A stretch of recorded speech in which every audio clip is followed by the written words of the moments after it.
Okay, your good afternoon from Accra, Ghana. Today is Friday, February 4th. Yes. So, I have not posted a video in a while. It's because I'm getting into the habit of having a routine here in Ghana.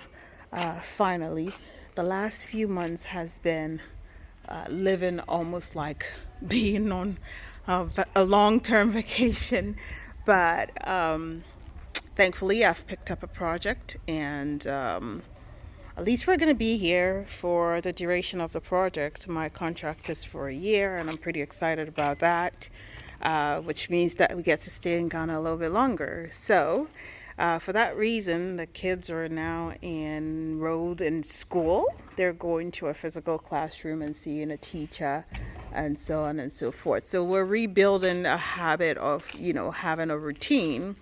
And that has kept me a little bit busy. But today I want to come to you to talk about, my yard and this right here, the borehole. So, as you can see, I haven't really done much of landscaping. I just did this concrete slab to give us a little bit of a definition or flat surface and reduce the amount of dust that travels in. I'm telling you, there's so much dust here. I mean, you can't go a day without like cleaning. And so my tiles being so light, look at that. The dust here is so ridiculous. My tiles being so light, we kind of have to maintain a rigorous schedule of, cleaning and mopping and just doing our best to keep it tidy. But today we're going to focus a little bit more on the borehole and why it was dug right here. So, my initial thought when I saw this was, why the heck will anybody put this right in front of the house? I mean, as you can see, since we divided the property, that there is not very much space for cars. So during the Christmas holidays, I had friends visit, and I think we were able to put about 3 cars here, all because we could not use this space right here because of where the borehole drilling happened at. You would ask yourself, why will they put it here? Why will we choose to have it here? We did not. It's not really much of a choice that the homeowner makes, is what I'm understanding. My understanding is that when you call the borehole company to come and drill for you, when they come in, they walk around the compound to look for opportunity, and their machine will lead them to where there is good source of water. So it turns out that this right here is the spot where they could get good water that we could actually find useful, which is why they dug here. And so we did our best to try to reduce the length and the height of it, but unfortunately there's still part of it sticking out. I'm looking for creative ways of potentially lowering it so we can sort of have a cover, a cage, a metal cage over it, or maybe put a slab over it. I'm not sure. So that we could actually have another car go over here, right? I still haven't found a creative way yet. So put your suggestions in the comment box for me to consider. So once this was dug, they put that blue cover there. I'm going to add a little bit more to this aspect to you so you can see how deep they dug and what layers they had to go through. Oh wait, they just started church again. I'm telling you, the amount of time and hours people spend going to church here in Ghana is ridiculous. I mean, if God does not live in Africa, I don't know where else God will live at, because they go to church and they worship 24/7. I'm just wondering, do people actually work around here? I mean, I'm working from home and I have to contest with these sounds every day. So I keep my windows closed, otherwise I have to pray in tongues along with them. Jeez Louise. Anywho, let's go to where the actual poly tank is and talk about the pump a little bit. All right, so as you can see, as they dig, they get to layers and layers and different textures and types of sand. So you see over here at the right hand corner, my right hand corner, it goes from red, it goes to gray, and then a little bit brownish, and then whiter, and it changes all the way until you have these granulars of rocks and sand. And so as it gets gray, like you see over here by that water hose, as it gets gray and more marble pieces are showing in it, that's where you get clearer water. So this right here, you see that that's where they dug, and that's where the blue line goes in. And it can go as deep as 170 feet deep. Oh my goodness. This is the part that I missed. So it filters water, and Yeah. those guys, I think they are very experienced. Yeah. Man have done it. So this is the part where They are yes. yeah. But No, I'm trying anyway. them out. Yeah. So this is anything just pon. It faces one like the first one, Yeah. second one. The one I make sure them can Yeah, come one I can and make is like 7 feet. yeah. But what can dictate channel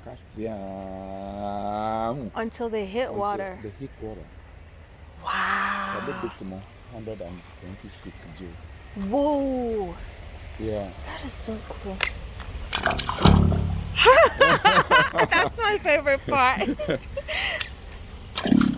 It sounds like music. Yeah. Oh my gosh. So right here is where the pump is located. It's kind of hidden over here. We need to clean this place up. It's a mess. But here's where the pump is. And here are the filters for the water. So when the water source is over there where I first showed you. It goes into this pump, but before it does, it goes through the filters over here. And I have another poly tank upstairs, up on the roof, way over there that you can't see. It's hidden, that supplies us water, right? And so it goes from here through these filters. It goes through these first set of filters, and then through the second set of filters before it goes up. Look at how dirty that water can be. So these filters are good for about 2 to 3 weeks maximum, and you have to change them.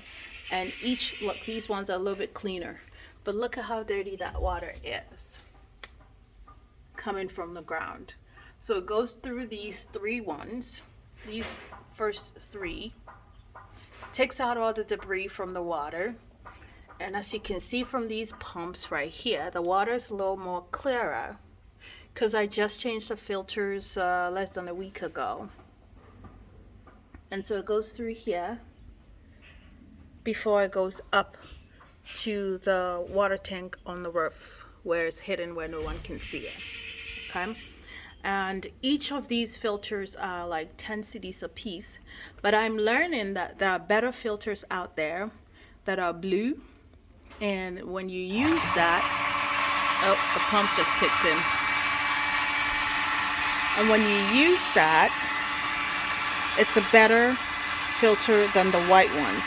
So I'm going to be looking for it because apparently the sun hitting it directly also impacts its efficacy.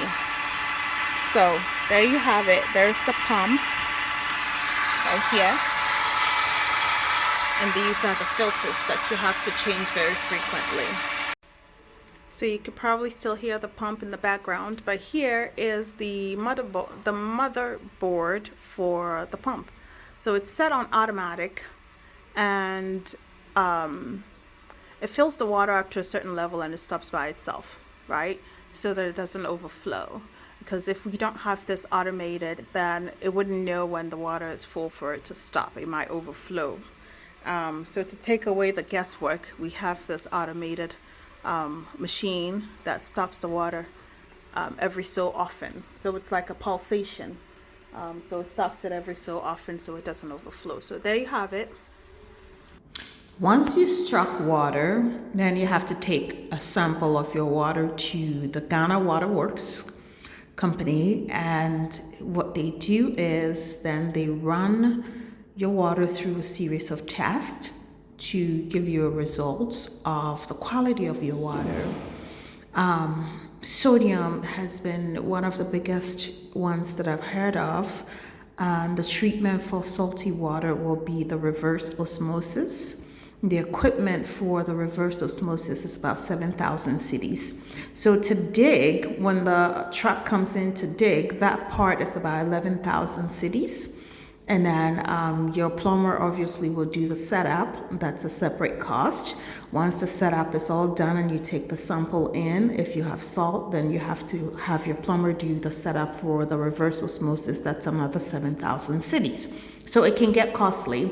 But then you know the quality of water you have, and if you can drink it, use it to cook, or just flush with it in water gardens, then that's what you do.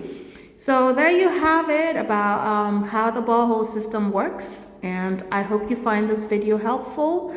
Come back again and I'll bring you more soon. Thank you. Take care of yourself and have a lovely weekend. Thanks for stopping by. See you later. Bye.